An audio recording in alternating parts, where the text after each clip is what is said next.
just deployed 3 warships and 4,000 Marines off Venezuelan waters.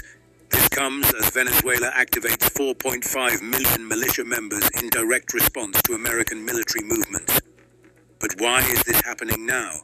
And more importantly, is this going to turn into a full-scale war? White House Press Secretary Caroline Leavitt declared yesterday, "The Maduro regime is not the legitimate government of Venezuela. It is a narco-terror cartel." President Trump's administration raised the bounty on Nicolas Maduro to $50 million while ordering 3 Aegis-guided missile destroyers to Venezuelan waters. This marks the most serious U.S. military presence near Venezuela since Trump took office 3 days ago. Venezuela's response came within hours of the American deployment. President Maduro ordered the activation of the Bolivarian militia, calling it preparation against outlandish threats from Washington. Venezuelan Defense Minister Vladimir Padrino Lopez called U.S. actions psychological warfare and activated what he termed a civilian military police alliance. The Pentagon confirmed the deployment includes the USS Gravely, USS Jason Dunham, and USS Sampson, supported by Marine units and aircraft. Chief Pentagon spokesman Sean Parnell explained, "Drug cartels have engaged in historic violence and terror throughout our hemisphere that has destabilized economies and flooded the United States with deadly drugs." China immediately condemned the American military buildup near Venezuela. Foreign Ministry spokesperson Mao Ning stated, "China opposes any move that violates the purposes and principles of the UN Charter and a country's sovereignty." Mexico's president rejected any U.S. military intervention, emphasizing respect for Venezuelan independence.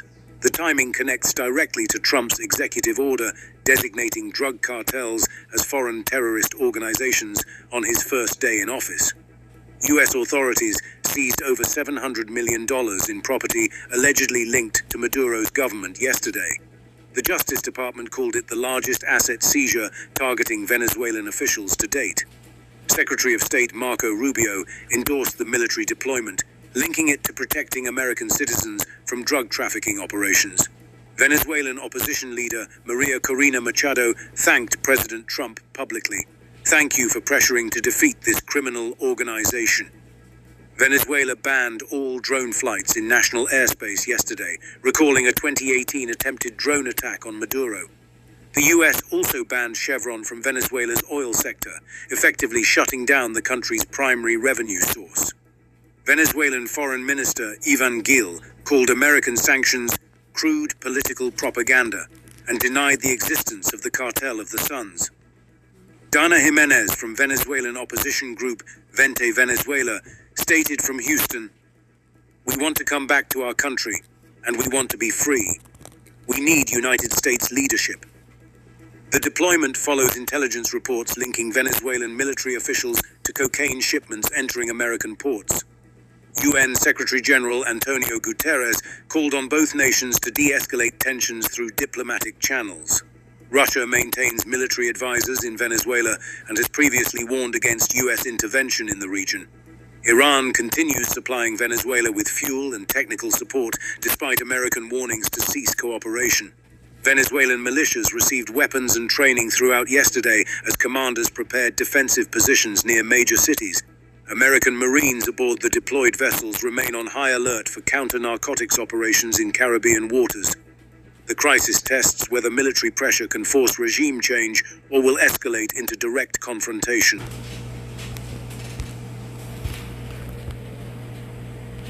Powerful countries around the world have a secret weapon they use to remove the leader of any country. That weapon is called a coup. The word coup comes from the French language. It means to strike, cut, or forcefully take something away. In politics, it means when a country's leader is removed by force and someone else is put in charge instead. Whenever a coup takes place in any country, there's usually more than one reason behind it and more than one player involved. But in today's video, I'm going to show you how, over the last 100 years, the United States has used coups in other countries to protect and promote its own interests. terrorists. And by the end of this video, you might start to question everything you thought about international laws and global rules. Because the truth is, they often don't mean much. In the end, the one with the most power makes the rules and breaks them as they please. Now, the countries I'll talk about today all have one thing in common, and that is America's direct role in the coups that happened there has been proven. Each of these events is big enough for its own separate documentary, but I'll keep things short and to the point so we can cover them all in one go. Let's start with the year 1893. This was the year when America did a coup in other countries.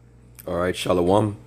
I want to start off by giving all praises, honor, and glory unto Yahweh, Bahasham Yahweh Shai, Bahasham Rakah Kodash.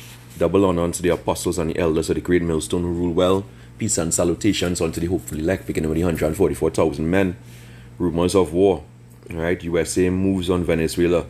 Alright, I've been meaning to do a video on this a while back, but it's been about 5 days, more than about a week, that the USA deployed warships, to the Caribbean, to South America, saying that Venezuela, is a whole narcotics cartel and all this tralala.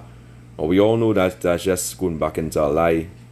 Alright, at the end of the day, America needs the oil, alright, from Venezuela. Alright, they need the oil, they want the oil. Alright, at the end of the day, and they want it cheap. Alright. And the statement even that J.D. Vance made about Trinidad and Tobago a while back, and did a video on it. Basically that Trinidad and Tobago crime rate high, it was just part of the narrative also. They want to come here and occupy Trinidad and Tobago as well, because the proximity towards Venezuela is very, very close. Alright, very, very close. Where we had President Maduro warning Trinidad and Tobago and Venezuela not to get involved. Our crazy ass Prime Minister, that heathen, Kamala Persad Bissessa, she basically said, yeah, she back in the United States of America. Alright, she back in the United States of America, so what's coming up next, likely it's gonna have some level of war, So this can tell you the times that we in, and very likely, this potentially is one of the lead ups, or one of the catalysts that will catapult us into World War III. Alright, the scripture told us that, because it's all about what? It's all about prophecy.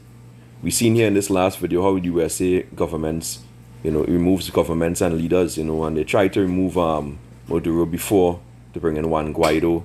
That didn't work. Alright, so now they're coming to use their force. They're coming by force now to attack. Alright, to attack Venezuela and take it by force. This is what they do. Alright, this is what Esau Edom does. Alright, let's get the book of Micah. Prophet Micah, chapter 2 and verse 1. It says, woe to them that devise iniquity by a multitude of sins, and work evil upon their beds. That's the round tables, Salakia, for that. That's the round tables, right? Their boardroom tables. It says, when the morning is light, they practice it, because it is in the power of their hand, right? They have the power. Just like what the video said, history proves that those who have the power, control everything. And Esau Edoms begin with America, the whore, which is the great whore that rises upon the beast of the European Union and NATO. Alright, she has that power in her hand. She has the military might.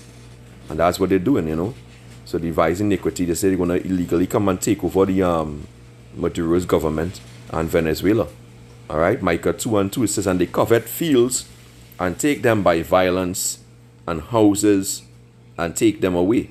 So they oppress a man and his house, even a man and his heritage. So they want the land of Venezuela. Why? Because it's the largest oil reserve in the world.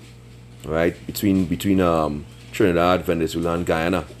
And the largest oil reserve areas in the world. And they need to have that oil in order to power their stuff, in order to fuel our world war. To run the machinery, all this thing, the war equipment. But this is what these devils are doing. And we know who behind this at the end of the day. It goes all the way back to the banking families, the Rothschild, the Rockefeller, etc. Fair use. This video is only for educational purposes, right? Verse 3 says, therefore thus saith the Lord, behold, against this family do I devise an evil from which you shall not remove your necks, neither shall you go haughtily, for this time is evil. So these are the wicked devices of the devil. All right. They use lying words. Say talking about, setting the narrative about narco terrorists, and how they do it by setting up legislation. All right, they do it by setting up legislation. Let's get this first. It's Isaiah 32 and verse 6. It says, "For the vile person will speak villainy, and his heart will work iniquity to practice hypocrisy." Right? It's a damn lie. They're talking about democracy, whatnot, and they're coming in and taking over people's lands. That's not democracy. That's military might. That's conquering. All right, that's what they are. They are conquerors. Right? It says, "And to utter error against the Lord, Yahweh Shem Yahushai, to make empty the soul of the hungry." They already did that to the Venezuelans. All right, because all the gold, the sovereign gold of Venezuela was seized by the Bank of England, I believe, and also a lot of the money of Venezuela also was seized by America, and that's why the Venezuelans are suffering. So that's why they flee into Trinidad and Tobago and America and other places. All right, because a lot of them are hungry.